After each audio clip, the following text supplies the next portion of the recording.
നമസ്കാരം. സഹകാരി PSCയുടെ പുതിയൊരു SCRT series സെഷനിലേക്ക് ഏവർക്കും സ്വാഗതം. അപ്പോൾ ഇപ്പോൾ എല്ലാവർക്കും അറിയാം, നമ്മൾ 6ാം ക്ലാസ് ആണ് ഇപ്പോൾ പഠിച്ചുകൊണ്ടിരിക്കുന്നത്. 6ാം ക്ലാസ്സിലെ സോഷ്യൽ സയൻസ് ആണ് പഠിച്ചിട്ടിരിക്കുന്നത്. അപ്പോൾ ഇപ്പോൾ നമ്മൾ ഭാഗം 2ലാണ് എത്തി നിൽക്കുന്നത്. ഇന്ന് നമ്മൾ നോക്കാൻ പോകുന്ന പാഠഭാഗം എന്ന് പറയുന്നത് സ്വരുക്കൂട്ടാം കരുതി വെക്കാം എന്ന് പറയുന്ന സോഷ്യൽ സയൻസ് പാർട്ട് 2ലെ ചാപ്റ്റർ 11 ആണ് പഠിക്കാൻ പോകുന്നത്. ഓക്കെ, അപ്പോൾ എന്താണ് ഈ ഒരു ചാപ്റ്ററിൽ സ്വരുക്കൂട്ടാം കരുതി വെക്കാം എന്ന് പറയുന്ന ഒരു ചാപ്റ്ററിൽ നമ്മൾ പഠിക്കാൻ പോകുന്ന കാര്യങ്ങൾ ബാങ്കുമായിട്ട് റിലേറ്റ് ചെയ്തിട്ടുള്ള കാര്യങ്ങളാണ്. ഓക്കെ, ബാങ്ക് എങ്ങനെയാണ് രൂപം കൊണ്ടത്, അല്ലെങ്കിൽ അതിൻ്റെ ആ പഴയ കാലം എങ്ങനെയായിരുന്നു, ആ പഴയ കാലത്തിൽ നിന്ന് ഇപ്പോൾ എത്തിയത് എങ്ങനെയാണ്, വിവിധ തരം ബാങ്കുകൾ ഏതൊക്കെയാണ്, റിസർവ് ബാങ്ക് ഓഫ് ഇന്ത്യ, അതുപോലെ തന്നെ റിസർവ് ബാങ്ക് ഓഫ് ഇന്ത്യയുടെ ഫങ്ഷൻസ്, ധർമ്മങ്ങൾ എന്നിവയൊക്കെയാണ് ഈ ഒരു ചാപ്റ്ററിൽ നമ്മൾ പഠിക്കാനായിട്ട് പോകുന്നത്. അപ്പോൾ എല്ലാവരും ശ്രദ്ധിച്ചിരിക്കുക, PSC പലതവണയായിട്ട് ആവർത്തി ചോദിച്ചിട്ടുള്ള കാര്യങ്ങളും ഈ ഒരു ചാപ്റ്ററിൽ ഇൻക്ലൂഡ് ആയിട്ടുണ്ട്. അപ്പോൾ നിങ്ങൾ അതെല്ലാം കേട്ട് ശ്രദ്ധയോടെ തന്നെ ഇരിക്കുക. അപ്പോൾ നമുക്ക് ക്ലാസ്സിലോട്ട് ഡയറക്റ്റ് ആയിട്ട് കടക്കാം. ഓക്കെ, ആദ്യം തന്നെ ഈ ഒരു പാഠഭാഗത്തിൽ പറയുന്നത് ബാങ്കിന്റെ ഒരു എവല്യൂഷൻ, അല്ലെങ്കിൽ എങ്ങനെയാണ് ഇന്ന് കാണുന്ന ബാങ്കിലോട്ട് എത്തി നിൽക്കുന്നത് എന്നുള്ള കാര്യങ്ങളാണ്. നിങ്ങൾക്കറിയാവോ എങ്ങനെയാണ് ബാങ്ക്, അല്ലെങ്കിൽ ഈ ഒരു ബാങ്കിന്റെ പ്രവർത്തനം ആദ്യ കാലത്തിൽ എങ്ങനെയായിരുന്നു എന്നുള്ളത്? അതായത് നമ്മൾ നേരത്തെ പഠിച്ചപ്പോൾ ബാർട്ടർ സിസ്റ്റത്തെ കുറിച്ചൊക്കെ പറഞ്ഞു അല്ലേ. സാധനങ്ങൾക്ക് പകരം സാധനം കൈമാറുന്ന ഒരു വ്യവസ്ഥയായിരുന്നു ബാർട്ടർ സിസ്റ്റം. പിന്നീട് അവിടെ എന്ത് വന്നു? സ്വർണം, വെള്ളി അല്ലെങ്കിൽ പണം രൂപത്തിലൊക്കെ പിന്നീട് സാധനങ്ങൾക്ക് പകരം കൈമാറ്റം ചെയ്യാനായിട്ട് തുടങ്ങി. അപ്പോൾ അത്യാവശ്യം സാമ്പത്തികമായിട്ട് പൈസ കയ്യിൽ ഉണ്ടായിരുന്ന ആൾക്കാർ അവർക്ക് ആവശ്യം കഴിഞ്ഞിട്ടുള്ള അധികം വന്നിട്ടുള്ള മിച്ച സമ്പാദ്യം ഉണ്ടല്ലോ, അത് ഈ ആവശ്യം ഉള്ള ആൾക്കാർക്ക് നൽകാനായിട്ട് തുടങ്ങി. അതായത് വായ്പയായിട്ട് കൊടുക്കാനായിട്ട് തുടങ്ങി. പണം ആവശ്യമുള്ള ആൾക്കാർക്ക് ഇവർ എന്ത് ചെയ്യാൻ തുടങ്ങി? വായ്പയായിട്ട് പണം നൽകാനായിട്ട് തുടങ്ങി. അത് പ്രാദേശികമായിട്ടാണ് ആദ്യം ചെയ്തുകൊണ്ടിരുന്നത്. പ്രാദേശികമായിട്ട് ചെയ്തുകൊണ്ടിരുന്നപ്പോൾ അവിടെ എന്തിന്റെ ആവിർഭാവം ഉണ്ടായി? ലോക്കൽ മണി ലെൻഡേഴ്സ്, അല്ലെങ്കിൽ ഇതുപോലെ ആവശ്യക്കാർക്ക് വായ്പയായിട്ട് പണം നൽകുന്ന രീതിയിലുള്ള ആൾക്കാർ വരാനായിട്ട് തുടങ്ങി. കുറച്ച് നാൾ കഴിഞ്ഞപ്പോൾ ഈ പണം ആവശ്യമുള്ള ആൾക്കാരുടെ എണ്ണം വർദ്ധിക്കാനായിട്ട് തുടങ്ങി. ആവശ്യക്കാരുടെ എണ്ണം വർദ്ധിച്ചപ്പോൾ ഇവരുടെ കയ്യിൽ പൈസ കൊടുക്കാനായിട്ട് ഇല്ലാത്തൊരവസ്ഥ വന്നു. അങ്ങനെ വന്നപ്പോൾ അവർ എന്ത് ചെയ്യാൻ തുടങ്ങി? നിക്ഷേപങ്ങൾ സ്വീകരിക്കാൻ തുടങ്ങി. ആൾക്കാരുടെ കയ്യിൽ നിന്നും, പൈസ ഉള്ള ആൾക്കാരുടെ കയ്യിൽ നിന്നും നിക്ഷേപങ്ങൾ സ്വീകരിക്കാൻ തുടങ്ങി. ഈ നിക്ഷേപം എന്ത് ചെയ്തു? വായ്പയായിട്ട് കൊടുക്കാനായിട്ട് തുടങ്ങി. അങ്ങനെ ആ ഒരു സിസ്റ്റത്തിലോട്ട് വരുവാണ്. ഓക്കെ, അന്ന് ഇവർ ഏത് രീതിയിൽ, അല്ലെങ്കിൽ എന്തിന്റെ മാനദണ്ഡത്തിലാണ് പൈസ കൊടുത്തോണ്ടിരുന്നത് ചോദിച്ചാൽ അവർക്കൊരു വിശ്വാസ്യത, അല്ലെങ്കിൽ തിരിച്ചടയ്ക്കാനുള്ള, ഈ വായ്പ തിരിച്ചടയ്ക്കാനുള്ള ആൾക്കാരുടെ ശേഷി എന്നിവയുടെ അടിസ്ഥാനത്തിലായിരുന്നു ഇവർ എന്ത് ചെയ്തിരുന്നത്? പണം വായ്പയായിട്ട് നൽകിക്കൊണ്ടിരുന്നത്. അപ്പൊ ഇതിങ്ങനെ വർദ്ധിച്ചു വന്നപ്പോൾ, നിക്ഷേപങ്ങളും അതുപോലെ വായ്പ കൊടുക്കുന്നതും ഒക്കെ വർദ്ധിച്ചു വന്നപ്പോൾ ഒരു വ്യക്തിയുടെ കയ്യിൽ, അല്ലെങ്കിൽ കുറച്ച് വ്യക്തികളുടെ കയ്യിൽ ഒതുങ്ങാതെ വന്നു. അങ്ങനെയാണ് ധനകാര്യ സ്ഥാപനങ്ങൾ പോലുള്ള, ബാങ്ക് പോലുള്ള ധനകാര്യ സ്ഥാപനങ്ങൾ എന്ത് ചെയ്യാൻ തുടങ്ങിയത്? ഇവിടെ വരാനായിട്ട് തുടങ്ങിയത്. അതായിരുന്നു ബാങ്കിന്റെ ആ ഒരു തുടക്കം എന്ന് പറയുന്നത്. ഇത് തന്നെയാണ് നമ്മുടെ SCRT ചാപ്റ്ററിൽ ആദ്യമായിട്ട് കൊടുത്തിരിക്കുന്നത്. എന്താണ്? ബാങ്കുകൾ രൂപം കൊള്ളുന്നു. ഓക്കെ, ഒന്ന് വായിച്ചു നോക്കാം നമുക്ക്. മിച്ചം വന്ന പണം വ്യക്തികൾ ആവശ്യക്കാർക്ക് വായ്പ നൽകാൻ തുടങ്ങിയത് പ്രാദേശികമായി പണമിടപാട് നടത്തുന്ന വ്യക്തികളുടെ ആവിർഭാവത്തിന് കാരണമായി. വായ്പ ആവശ്യമുള്ളവരുടെ എണ്ണം വർദ്ധിച്ചപ്പോൾ പണമിടപാട് നടത്തിയിരുന്നവർക്ക് കൂടുതൽ പണം കണ്ടെത്തേണ്ടതായിട്ട് വന്നു. ഇതിനായി അവർ നിക്ഷേപങ്ങൾ സ്വീകരിക്കാൻ തുടങ്ങിയത് പണമിടപാട് സ്ഥാപനങ്ങളുടെ രൂപീകരണത്തിലേക്ക് നയിച്ചു. വായ്പ തിരിച്ചടയ്ക്കാനുള്ള ശേഷി, വിശ്വാസ്യത എന്നീ മാനദണ്ഡങ്ങളുടെ അടിസ്ഥാനത്തിലായിരുന്നു ഈ സ്ഥാപനങ്ങൾ ആവശ്യക്കാർക്ക് പണം വായ്പയായി നൽകിയിരുന്നത്. നിക്ഷേപം സ്വീകരിക്കലും വായ്പ നൽകലും ക്രമാതീതമായി വർദ്ധിച്ചപ്പോൾ വ്യക്തികൾക്ക് ഈ പ്രവർത്തനങ്ങൾ സ്വയം നിർവഹിക്കാൻ കഴിയാതെ വന്നു. ഇത് ബാങ്ക് ഉൾപ്പെടെയുള്ള ധനകാര്യ സ്ഥാപനങ്ങളുടെ ഉദയത്തിന് വഴിയൊരുക്കി. ഇത് നമുക്ക് പഠിക്കാനായിട്ട് ഇമ്പോർട്ടൻ്റ് അല്ല, പക്ഷെ നമ്മൾ ഈ ഒരു പാഠഭാഗം പഠിക്കുമ്പോൾ എങ്ങനെയാണ് ഈ ഒരു ബാങ്ക് രൂപം കൊണ്ടതെന്ന് പഠിക്കണ്ടേ? കുട്ടികൾക്ക് മനസ്സിലാക്കുന്നതിന് വേണ്ടിയിട്ടാണ് SCRT ഇങ്ങനെ ഒരു കാര്യം ഉൾപ്പെടുത്തിയിരിക്കുന്നത്. ഓക്കെ ആണല്ലോ, നമുക്ക് നോക്കാം എന്താണ് ബാങ്ക്. അങ്ങനെ വരുമ്പോൾ എന്തായിരിക്കും ബാങ്ക്? കൃത്യമായിട്ട് നമുക്ക് എങ്ങനെ ബാങ്കിനെ പറയാം? പൊതുജനങ്ങളിൽ നിന്നും പണം നിക്ഷേപമായി സ്വീകരിക്കുകയും ആവശ്യക്കാർക്ക് മാനദണ്ഡങ്ങൾ പാലിച്ച് പണം വായ്പയായി നൽകുകയും ചെയ്യുന്ന ധനകാര്യ സ്ഥാപനങ്ങളാണ് ബാങ്കുകൾ. ഓക്കെ, ഇവിടെ എന്തൊക്കെയാണ്? 2 പ്രവർത്തനമാണ് നടക്കുന്നത്. എന്തൊക്കെയാ 2 പ്രവർത്തനം? പൊതുജനങ്ങളിൽ നിന്ന് പണം നിക്ഷേപമായി സ്വീകരിക്കുന്നു, അതോടൊപ്പം ആവശ്യക്കാർക്ക് മാനദണ്ഡങ്ങൾ പാലിച്ച്, ക്രൈറ്റീരിയാസ് അല്ലെങ്കിൽ കുറച്ച് കണ്ടീഷൻസ് ഉണ്ട്, അതിന്റെ ബേസിസിൽ പണം വായ്പയായി നൽകുകയും ചെയ്യുന്നുണ്ട്. ഇതിനെയാണ് എന്തെന്ന് പറയുന്നത്? ബാങ്ക് അല്ലെങ്കിൽ ധനകാര്യ സ്ഥാപനം എന്ന് പറയുന്നത്. ഓക്കെ, ആളുകളിൽ നിന്ന് നിക്ഷേപം സ്വീകരിക്കുന്നു. ഈ സ്വീകരിച്ച നിക്ഷേപം ഉപയോഗിച്ച് എന്ത് ചെയ്യുന്നു? വായ്പ നൽകുന്നു. ഇവിടെ ഇതിൻ്റെ ഇടയിൽ നിൽക്കുന്ന ആളാണ് ബാങ്ക് എന്ന് പറയുന്ന ധനകാര്യ സ്ഥാപനം എന്ന് പറയുന്നത്. ക്ലിയർ ആണല്ലോ? ഇതാണ് നമ്മുടെ SCERT പാഠഭാഗത്തിൽ ബാങ്കിനെ കുറിച്ച് പറഞ്ഞിരിക്കുന്നത്. ഒന്നും കൂടി നോക്കുക. പൊതുജനങ്ങളിൽ നിന്നും പണം നിക്ഷേപമായി സ്വീകരിക്കുകയും ആവശ്യക്കാർക്ക് മാനദണ്ഡങ്ങൾ പാലിച്ച് പണം വായ്പയായി നൽകുകയും ചെയ്യുന്ന ധനകാര്യ സ്ഥാപനങ്ങളാണ് ബാങ്കുകൾ. ഓക്കെ ആണല്ലോ? ഇനി നോക്കിക്കേ, എന്താണ് പണം എന്നാണ് കൊടുത്തിരിക്കുന്നത്. SCERTയിൽ അടുത്തതായിട്ട് കൊടുത്തിരിക്കുന്നത് എന്താണ് പണം. നമുക്ക് എല്ലാവർക്കും അറിയാം എന്താണ് പണം എന്ന്. എങ്കിലും ഒന്ന് നോക്കുക. സാധനങ്ങളും സേവനങ്ങളും കൈമാറ്റം ചെയ്യപ്പെടുന്നതിന് പകരമായി സ്വീകരിക്കപ്പെടുന്ന എന്തിനേയും പൊതുവെ പണം എന്ന് വിളിക്കാം. നമ്മൾ കഴിഞ്ഞ ക്ലാസ്സിൽ പഠിച്ചപ്പോൾ പറഞ്ഞു ബാർട്ടർ സിസ്റ്റം സാധനങ്ങൾക്ക് പകരം സാധനമായിരുന്നു. ഇവിടെ നോക്കിക്കേ, സാധനങ്ങൾക്ക് പകരം എന്ത് കൈമാറ്റം ചെയ്യുന്നു? പണമാണ് ഇവിടെ കൈമാറ്റം ചെയ്യുന്നത്. അതായത് ഒരു സാധനം അല്ലെങ്കിൽ ഒരു സേവനം നമ്മൾ ഉപയോഗിക്കുമ്പോൾ അതിന് പകരമായിട്ട് അതിൻ്റെ മൂല്യത്തിൽ, ആ സാധനത്തിൻ്റെ അല്ലെങ്കിൽ സേവനത്തിൻ്റെ മൂല്യത്തിന് നമ്മൾ നൽകുന്ന തുകയാണ് പണം എന്ന് പറയുന്നത്. അതിനെയാണ് പൊതുവെ പണം എന്ന് വിളിക്കുന്നത്. സാധനങ്ങളുടെയും സേവനങ്ങളുടെയും മൂല്യം നിശ്ചയിച്ച കൈമാറ്റം സുഗമമാക്കാൻ സഹായിക്കുന്നതാണ് പണം. നോക്കിക്കേ, എന്താ പറയുന്നത്? എന്തിനേയും, അതായത് സാധനങ്ങളും സേവനങ്ങളും കൈമാറ്റം ചെയ്യപ്പെടുന്നതിന് പകരമായി സ്വീകരിക്കുന്ന എന്തിനേയും പൊതുവെ പണം എന്ന് വിളിക്കാം. എന്തിനേയും പൊതുവെ പണം എന്ന് വിളിക്കാം.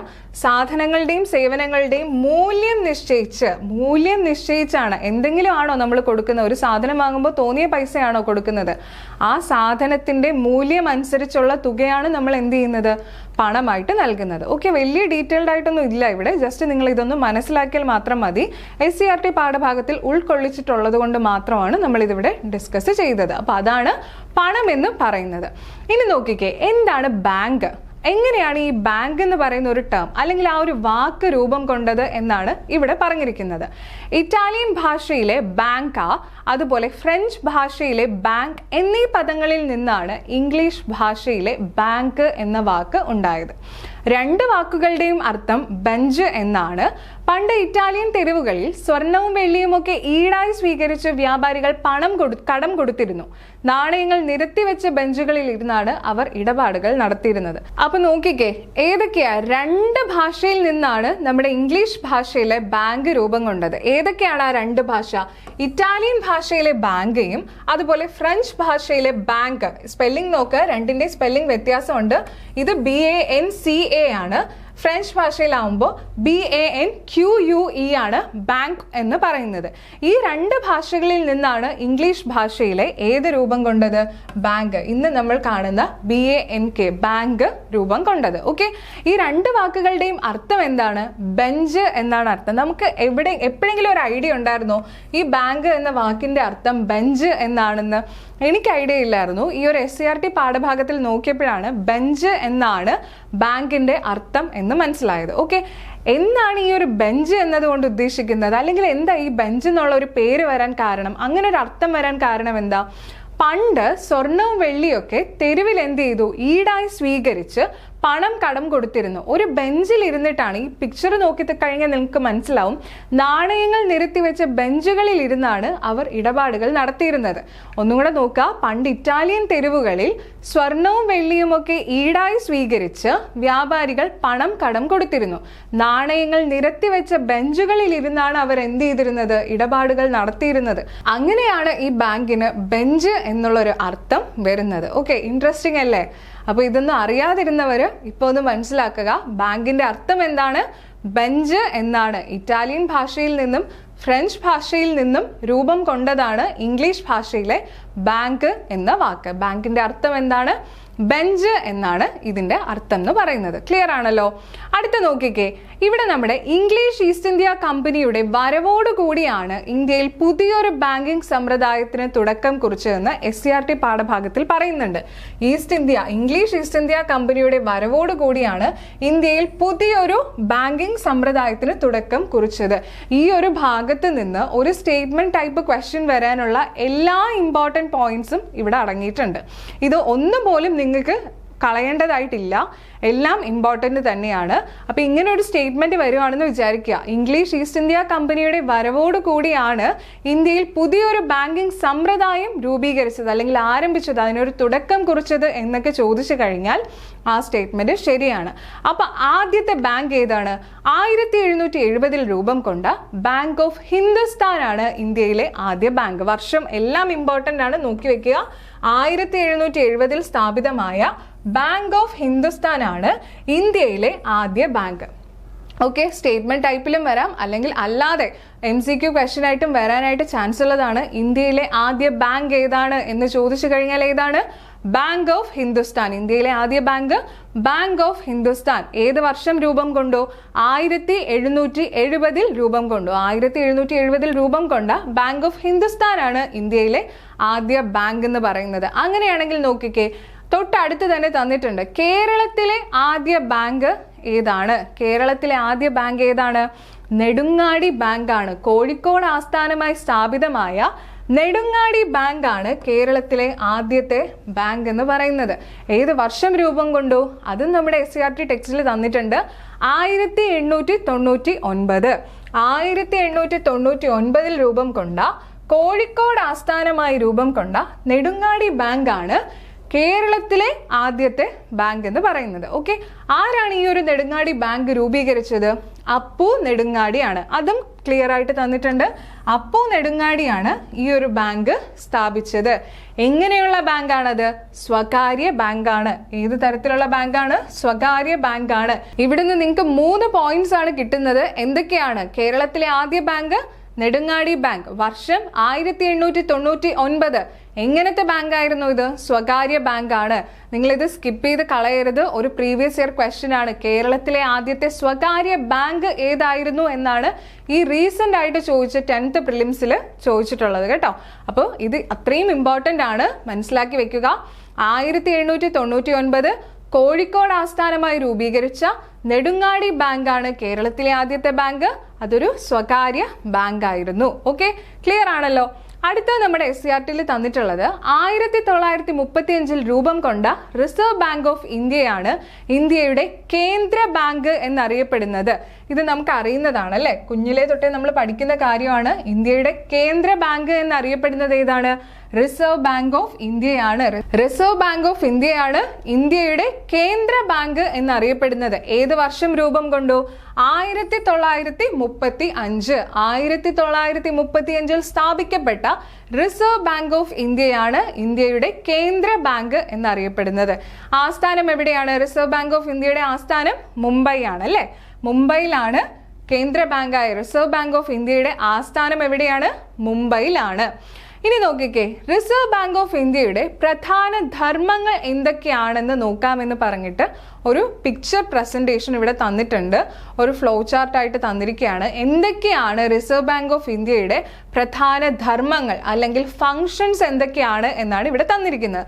നമുക്ക് ഓരോന്നായിട്ട് നോക്കാം. റിസർവ് ബാങ്ക് ഓഫ് ഇന്ത്യയുടെ പ്രധാന ധർമ്മങ്ങൾ എന്തൊക്കെയാണ്? ആദ്യം തന്നെ തന്നിട്ടുണ്ട്, 1 രൂപ നോട്ട് ഒഴികെയുള്ള എല്ലാ കറൻസി നോട്ടുകളും അടിച്ചിറക്കുന്നു. എന്താണ്?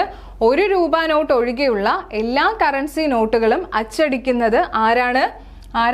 റിസർവ് ബാങ്ക് ഓഫ് ഇന്ത്യയാണ്. 1 രൂപ നോട്ട് ഒഴികെയുള്ള എല്ലാ കറൻസി നോട്ടുകളും അച്ചടിച്ചിറക്കുന്നു. അപ്പൊ ഇവിടെ ഒരു ചോദ്യം വരും അല്ലെ, 1 രൂപ നോട്ട് ഒഴികെയുള്ളതെന്ന് പറയുമ്പോൾ 1 രൂപ നോട്ട് അച്ചടിച്ചിറക്കുന്നത് ആരാണ്?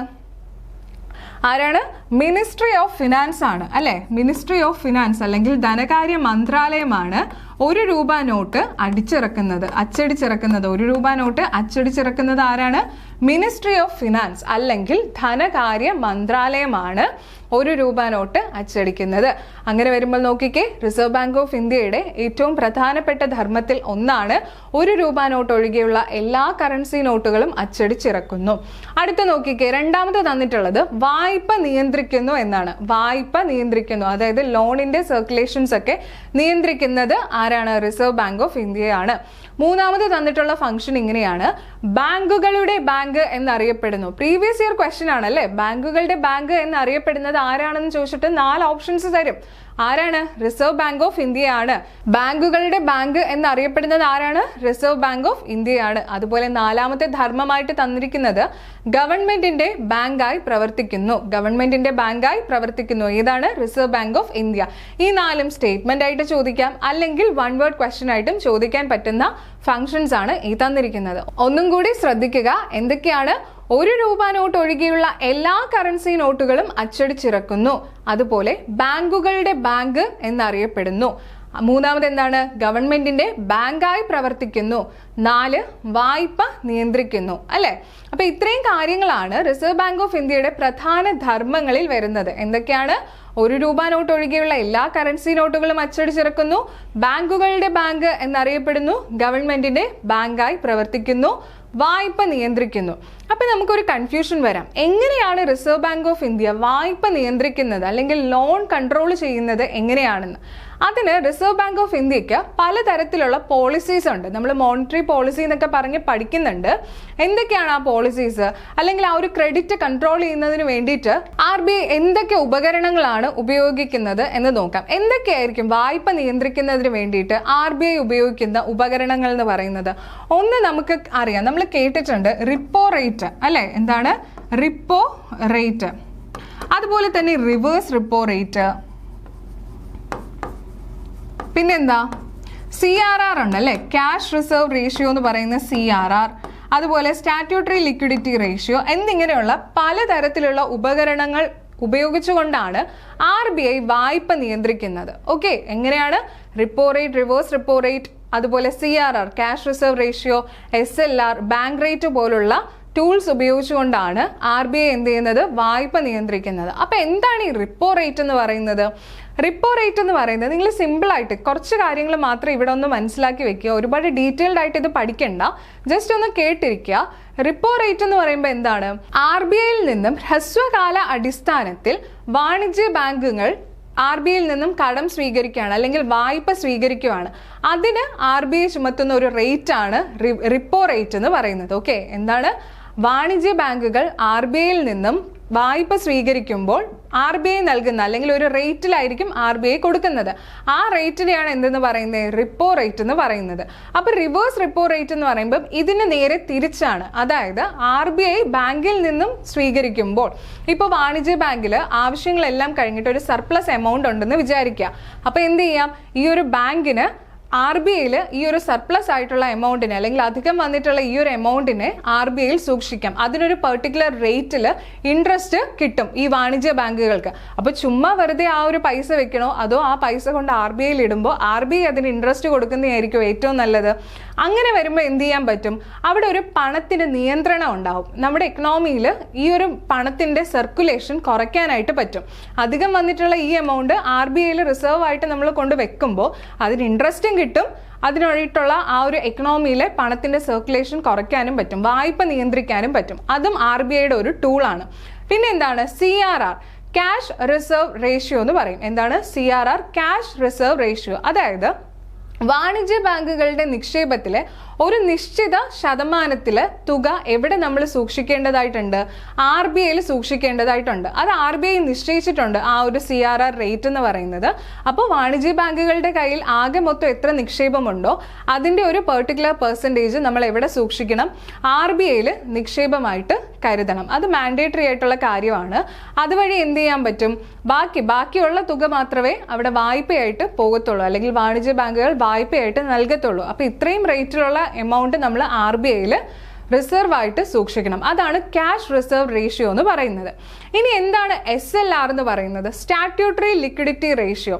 അതായത് വാണിജ്യ ബാങ്കുകൾ അവരുടെ നിക്ഷേപത്തിൽ അതിന് ഒരു പെർട്ടിക്കുലർ റേഷ്യോ ഉണ്ട്, ഒരു അനുപാതമുണ്ട്. ആ അനുപാതത്തിന്റെ ബേസിസിൽ അത് പണമായിട്ടോ അല്ലെങ്കിൽ നാണയമായിട്ടോ അല്ലെങ്കിൽ സ്വർണം, ഗവൺമെന്റ് സെക്യൂരിറ്റീസ് ഏതുമാകാം, ഏതെങ്കിലും ഒരു രൂപത്തിൽ വാണിജ്യ ബാങ്കുകൾ അവരവരുടെ ബാങ്കിൽ തന്നെ എന്ത് ചെയ്യണം? സൂക്ഷിക്കണം. അതാണ് സ്റ്റാറ്റ്യൂട്ടറി ലിക്വിഡിറ്റി റേഷ്യോ എന്ന് പറയുന്നത്. മറ്റേത് CRR നമ്മൾ RBIയിൽ റിസർവ് ആയിട്ട് സൂക്ഷിക്കും. പക്ഷെ SLR എന്ന് പറയുന്നത് വാണിജ്യ ബാങ്കുകൾ തന്നെയാണ് അവരവരുടെ ബാങ്കിൽ എന്ത് ചെയ്യേണ്ടത്? പണമായിട്ടോ നാണയമായിട്ടോ അല്ലെങ്കിൽ ഗവൺമെന്റ് സെക്യൂരിറ്റീസ് ആയിട്ടോ ഗോൾഡ് ആയിട്ടോ എന്താണെങ്കിലും ഒരു ലിക്വിഡിറ്റി ഉണ്ടാവണം, ഒരു ലിക്വിഡ് റേഞ്ചിലായിരിക്കണം അവരെന്ത് ചെയ്യേണ്ടത്, അത് ബാങ്കിൽ സൂക്ഷിക്കേണ്ടത്. അത് കഴിഞ്ഞിട്ടുള്ള എമൗണ്ട് മാത്രമേ ലോൺ ആയിട്ടോ അല്ലെങ്കിൽ ബാക്കി എന്ത് കാര്യത്തിനും ഉപയോഗിക്കാവൂ. അങ്ങനെ പറയുന്ന ഒരു റേഷ്യോ ആണ് സ്റ്റാറ്റ്യൂട്ടറി ലിക്വിഡിറ്റി റേഷ്യോ എന്ന് പറയുന്നത്. ഓക്കെ, ഇനി ബാങ്ക് റേറ്റ് എന്ന് പറയുമ്പോൾ എന്താ? ബാങ്ക് റേറ്റ് എന്ന് പറയുന്നത് നമ്മുടെ RBIയിൽ നിന്നും വാണിജ്യ ബാങ്കുകൾക്ക് ആവശ്യം വരുമ്പോൾ വായ്പ സ്വീകരിക്കും. RBI വായ്പ കൊടുക്കും. ആ വായ്പ കൊടുക്കുന്നത് ഒരു ദീർഘകാല അടിസ്ഥാനത്തിലായിരിക്കും. അതിനൊരു നിശ്ചിത പലിശയും കാണും, അല്ലെങ്കിൽ ഒരു റേറ്റ് കാണും. ആ റേറ്റിന്റെ ബേസിസിലായിരിക്കും എന്ത് ചെയ്യുന്നത്, RBI വാണിജ്യ ബാങ്കുകൾക്ക് പണം നൽകുന്നത്. അപ്പൊ അതിനെയാണ് ബാങ്ക് റേറ്റ് എന്ന് പറയുന്നത്. ഓക്കെ, അങ്ങനെ ഇതുപോലുള്ള ടൂൾസ് ഉപയോഗിച്ചാണ് RBI ഇക്കണോമിയിലുള്ള മണി സർക്കുലേഷൻ അല്ലെങ്കിൽ ആ ഒരു വായ്പ എന്ത് ചെയ്യുന്നത്, ലോൺ കൊടുക്കുന്നതൊക്കെ നിയന്ത്രിക്കുന്നത് ഇങ്ങനെയാണ്. ഓക്കെ ആണല്ലോ. അപ്പൊ നമുക്കൊന്ന് ജസ്റ്റ് ഒന്ന് നോക്കി നോക്കാം എന്തൊക്കെയാണ് ഈ കാര്യങ്ങൾ എന്നുള്ളത്. റിപ്പോ റേറ്റ് ഒന്ന് ശ്രദ്ധിച്ചേ. വാണിജ്യ ബാങ്കുകൾക്ക് RBI നൽകുന്ന ഹ്രസ്വകാല വായ്പയുടെ പലിശ നിരക്കാണ് റിപ്പോ റേറ്റ് എന്ന് പറയുന്നത്. വാണിജ്യ ബാങ്കുകൾക്ക് RBI നൽകുന്ന ഹ്രസ്വകാല വായ്പയുടെ പലിശ നിരക്ക്, ഹ്രസ്വകാല വായ്പയുടെ പലിശ നിരക്കിനെയാണ് റിപ്പോ റേറ്റ് എന്ന് പറയുന്നത്. റിവേഴ്സ് റിപ്പോ റേറ്റ് എന്ന് പറയുന്നത് എന്താണ്? ബാങ്കുകൾ അവരുടെ അധിക പണം RBIയിൽ നിക്ഷേപിക്കുമ്പോൾ ലഭിക്കുന്ന പലിശ നിരക്കാണ്. ഇതൊക്കെ നമ്മൾ ഇപ്പോൾ പഠിച്ചത് തന്നെയാണ്, എങ്കിലും നിങ്ങളുടെ ഓർമ്മയിലോട്ട് ഒന്നും കൂടി വരാനാണ് വായിക്കുന്നത്. ബാങ്കുകൾ അവരുടെ അധിക പണം, അതായത് സർപ്ലസ് ആയിട്ട് ബാങ്കിനുള്ള എമൗണ്ട് RBIയിൽ നിക്ഷേപിക്കുമ്പോൾ ലഭിക്കുന്ന പലിശ നിരക്കാണ് റിവേഴ്സ് റിപ്പോ റേറ്റ് എന്ന് പറയുന്നത്. അധിക പണമാണ്, അധിക പണം RBIയിൽ നിക്ഷേപിക്കുമ്പോൾ. ഇനി എന്താണ് CRR? CRR എന്ന് പറയുന്നത് എന്താണ്? Cash reserve ratio. Cash reserve റേഷ്യോയാണ് CRR എന്ന് പറയുന്നത്. ഓക്കെ, ബാങ്കുകൾ അവരുടെ മൊത്തം നിക്ഷേപത്തിന്റെ ഒരു ഭാഗം RBIയിൽ പണമായി സൂക്ഷിക്കേണ്ട അനുപാതമാണ് ക്യാഷ് റിസർവ് റേഷ്യോ എന്ന് പറയുന്നത്. ബാങ്കുകൾ, അതായത് വാണിജ്യ ബാങ്കുകൾ അവരുടെ മൊത്തം നിക്ഷേപം എത്രയാണോ ഉള്ളത് അതിന്റെ ഒരു ഭാഗം എവിടെ നമ്മൾ സൂക്ഷിക്കണം? RBIയിൽ സൂക്ഷിക്കണം, അല്ലെങ്കിൽ RBIയിൽ അത് പണമായിട്ട് എന്ത് ചെയ്യണം? സൂക്ഷിക്കണം. അങ്ങനെ സൂക്ഷിക്കേണ്ട ഒരു അനുപാതം, റേഷ്യോയാണ് എന്തെന്ന് പറയുന്നത്? ക്യാഷ് റിസർവ് റേഷ്യോ അഥവാ CRR എന്ന് പറയുന്നത്. ഇനി SLR എന്താണ്? SLR എന്ന് വെച്ച് കഴിഞ്ഞാൽ സ്റ്റാറ്റ്യൂട്ടറി ലിക്വിഡിറ്റി റേഷ്യോയാണ് SLR എന്ന് പറയുന്നത്. Statutory liquidity ratio, statutory liquidity റേഷ്യോയാണ് SLR എന്ന് പറയുന്നത്. ഓക്കെ, എന്താണ് SLR എന്ന് പറയുന്നത്? ബാങ്കുകൾ അവരുടെ നിക്ഷേപത്തിന്റെ ഒരു ഭാഗം സ്വന്തമായി ദ്രവ്യതയുള്ള ആസ്തികളായി സൂക്ഷിക്കേണ്ട അനുപാതത്തെയാണ് SLR അഥവാ സ്റ്റാറ്റ്യൂട്ടറി ലിക്വിഡിറ്റി റേഷ്യോ എന്ന് പറയുന്നത്. ബാങ്കുകൾ അവരുടെ നിക്ഷേപത്തിന്റെ ഒരു ഭാഗം സ്വന്തമായി ദ്രവ്യതയുള്ള ആസ്തികളിൽ, ഈ ദ്രവ്യതയുള്ള ആസ്തികൾ എന്നതുകൊണ്ട് ഉദ്ദേശിക്കുന്നത് എന്താണ്? ലിക്വിഡ് അസറ്റ്, അതായത് പെട്ടെന്ന് നമുക്ക് ക്യാഷ് ആയിട്ട് മാറ്റിയെടുക്കാൻ പറ്റുന്ന അസറ്റ്സിനെയാണ് ലിക്വിഡ് അസറ്റ്സ് എന്ന് പറയുന്നത്. അതാണ് ദ്രവ്യതയുള്ള ആസ്തികൾ. അതായത് പണം, സ്വർണം, സർക്കാർ കടപ്പത്രങ്ങൾ, ഗവൺമെന്റ് സെക്യൂരിറ്റീസ് ആവാം, അല്ലെങ്കിൽ സ്വർണത്തിന്റെ രൂപത്തിലാവാം, അല്ലെങ്കിൽ പണത്തിന്റെ രൂപത്തിലാവാം. ഇങ്ങനെ സ്വന്തം ബാങ്കുകളിൽ തന്നെ സൂക്ഷിക്കേണ്ട അനുപാതത്തെയാണ് SLR അഥവാ സ്റ്റാറ്റ്യൂട്ടറി ലിക്വിഡിറ്റി റേഷ്യോ എന്ന് പറയുന്നത്. ഓക്കെ ആണല്ലോ. അടുത്ത നോക്കിക്കേ, ബാങ്ക് റേറ്റ്. ദീർഘകാലത്തേക്ക് RBI ബാങ്കുകൾക്ക് വായ്പ നൽകുന്ന നിരക്കിനെയാണ് ബാങ്ക് റേറ്റ് എന്ന് പറയുന്നത്. അതായത് ദീർഘകാലത്തേക്ക് RBIയിൽ നിന്നും പണത്തിന് ആവശ്യം വരുമ്പോൾ ബാങ്കുകൾക്ക് എന്ത് ചെയ്യാം? വായ്പ സ്വീകരിക്കാം. ആ വായ്പ സ്വീകരിക്കുന്നത് ഒരു ദീർഘകാലത്തേക്കാണെങ്കിൽ അതിന് ചുമത്തുന്ന റേറ്റ് അല്ലെങ്കിൽ അതിൽ നൽകുന്ന നിരക്കാണ് ബാങ്ക് റേറ്റ് എന്ന് പറയുന്നത്. ഓക്കെ, ഇവിടെ നിങ്ങൾക്ക് റിപ്പോ റേറ്റും ബാങ്ക് റേറ്റും തമ്മിൽ കൺഫ്യൂസിങ് വരാം. റിപ്പോ റേറ്റ് എന്ന് പറയുമ്പോൾ എന്താണ്? ഹ്രസ്വകാല വായ്പയാണ്. ഇവിടെ ബാങ്ക് റേറ്റ് എന്ന് പറയുന്നത് എന്താണ്? ദീർഘകാല വായ്പയാണ്. ദീർഘകാലത്തേക്ക് നൽകുന്ന വായ്പയ്ക്ക് കൊടുക്കുന്ന ഒരു നിരക്കാണ് ബാങ്ക് റേറ്റ് എന്ന് പറയുന്നത്. റിപ്പോ റേറ്റ് എന്ന് പറയുമ്പോൾ ഹ്രസ്വകാല വായ്പയുടെ പലിശ നിരക്കാണ്. ഓക്കെ ആണല്ലോ. ഒന്ന് മനസ്സിലാക്കാൻ വേണ്ടിയിട്ട് മാത്രമാണ്. നിങ്ങൾക്ക് അത് പഠിക്കുമ്പോൾ, RBIയുടെ ധർമ്മങ്ങൾ പഠിക്കുമ്പോൾ ഈ വായ്പ എങ്ങനെയാണ് RBI നിയന്ത്രിക്കുന്നത് എന്നുള്ളൊരു കൺഫ്യൂഷൻ വരും. അതുകൊണ്ടാണ് ഇതും കൂടി ഇവിടെ ഉൾക്കൊള്ളിച്ച് പറയുന്നത്. ഓക്കെ, അപ്പോൾ നമ്മളിപ്പോൾ റിസർവ് ബാങ്കിന്റെ ധർമ്മങ്ങളൊക്കെ പഠിച്ചു. അപ്പോൾ നമുക്ക് ബാങ്കിനെ കുറിച്ച് ഇപ്പോൾ കുറച്ച് കാര്യങ്ങളൊക്കെ മനസ്സിലായി അല്ലേ? നമ്മൾ ആദ്യം പഠിച്ചപ്പോൾ തന്നെ പറഞ്ഞു, ബാങ്ക് ഒരു ഇടനിലക്കാരൻ അല്ലെങ്കിൽ ഒരു മീഡിയേറ്റർ ആയിട്ട് ഇടയിൽ നിൽക്കുന്നു, നിക്ഷേപങ്ങൾ സ്വീകരിക്കുന്നു, വായ്പ കൊടുക്കുന്നു എന്നൊക്കെ പറഞ്ഞു. അത് കുറച്ചും കൂടി ക്ലിയർ ആയിട്ട് മനസ്സിലാക്കാൻ വേണ്ടിയിട്ട് ഈ SCERT പാഠഭാഗത്തിൽ തന്നെ ഒരു പിക്ചർ തന്നിട്ടുണ്ട്. ഈ ഒരു പിക്ചർ കാണുമ്പോൾ നിങ്ങൾക്ക് കുറച്ചും കൂടി ക്ലിയർ ആയിട്ട് മനസ്സിലാവും. ഇത് നോക്കിക്കേ, വ്യക്തികളുണ്ട്, സ്ഥാപനങ്ങളുണ്ട്, സർക്കാരുണ്ട്. വ്യക്തികൾ, സ്ഥാപനങ്ങൾ, സർക്കാർ എന്നിങ്ങനെ 3 തന്നിട്ടുണ്ട്. ഇവരെന്ത് ചെയ്യാണ്? നടുക്കായിട്ട് ബാങ്ക് ഇരിപ്പുണ്ട് അല്ലേ. നിക്ഷേപങ്ങൾ സ്വീകരിക്കുന്നു. ആരാണ് നിക്ഷേപങ്ങൾ സ്വീകരിക്കുന്നത്? നിക്ഷേപങ്ങൾ സ്വീകരിക്കാൻ വേണ്ടിയിട്ട് ഇവിടെ ബാങ്ക് ഇരിപ്പുണ്ട്. ഓക്കെ, എൻ്റെ കയ്യിൽ കുറച്ച് അധികം എമൗണ്ട് ഉണ്ടായിരുന്നു. ഞാൻ എന്ത് ചെയ്തു? അത് ചുമ്മാ വെച്ച് കഴിഞ്ഞാൽ പ്രത്യേകിച്ച് അതിലൊരു കാര്യവും സംഭവിക്കുന്നില്ല. അതുകൊണ്ട് ഞാൻ ബാങ്കിൽ കൊണ്ട് ഇട്ട് കഴിഞ്ഞാൽ എനിക്കതിൽ നിന്നും പലിശയെങ്കിലും കിട്ടും. അങ്ങനെ ഒരു ഉദ്ദേശത്തിൽ ഞാൻ എന്ത് ചെയ്യുവാണ്?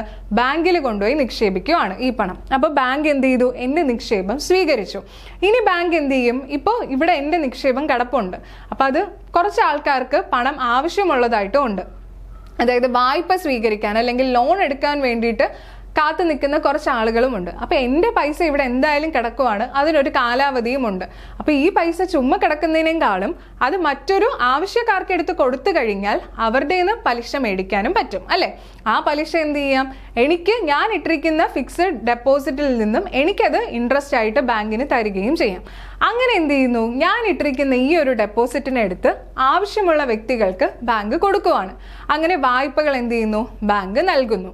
അത് വീണ്ടും ആർക്ക് തന്നെയാണ്? വ്യക്തിയാവാം, സ്ഥാപനമാകാം, അല്ലെങ്കിൽ സർക്കാരിനാവാം. അപ്പോൾ അവർ വായ്പ എടുത്ത് അവരുടെ ആവശ്യങ്ങൾ നടക്കുന്നു. തിരിച്ചടയ്ക്കുന്ന വായ്പ, ആ വായ്പ എന്ന് പറയുന്നത് അവരെടുത്തിട്ടുള്ള ലോൺ എമൗണ്ട് മാത്രമായിരിക്കോ? അല്ല, ബാങ്ക് അതിനൊരു സർട്ടൻ പെർസെൻറ്റേജ് ഓഫ് ഇൻട്രസ്റ്റും കൂടി ചാർജ് ചെയ്യുക അല്ലേ. ഒരു നിശ്ചിത ശതമാനം പലിശയും കൂടി ചേർത്തായിരിക്കും ബാങ്ക് ആ വായ്പ തിരിച്ചു മേടിക്കുന്നത്. അപ്പോൾ നോക്കിക്കേ, വായ്പകൾ പലിശയോടെ തിരിച്ചടയ്ക്കുന്നു. എവിടെയാണ് തിരിച്ചടയ്ക്കുന്നത്? ബാങ്കിലേക്ക്. അത് വ്യക്തികളാവാം, സ്ഥാപനങ്ങളാവാം, സർക്കാരാവാം. അവരെന്ത് ചെയ്യാണ്? വായ്പകൾ പലിശയോടെ തിരിച്ചടയ്ക്കുന്നു. എങ്ങോട്ടടയ്ക്കുന്നു? ബാങ്കിലോട്ട് അടയ്ക്കുന്നു. ബാങ്ക് എന്ത് ചെയ്യുകയാണ്? എൻ്റെ നിക്ഷേപത്തിൻ്റെ ഞാൻ നിക്ഷേപിച്ചിട്ടുള്ള ഫിക്സഡ് ഡെപ്പോസിറ്റിന് സമയമാകുമ്പോൾ ആ നിക്ഷേപം എനിക്ക് എന്ത് ചെയ്യുകയാണ്? പലിശയോടുകൂടിയാണ് തിരിച്ചു നൽകുന്നത് അല്ലേ. പലിശയോടുകൂടി തിരിച്ച് നൽകുന്നു.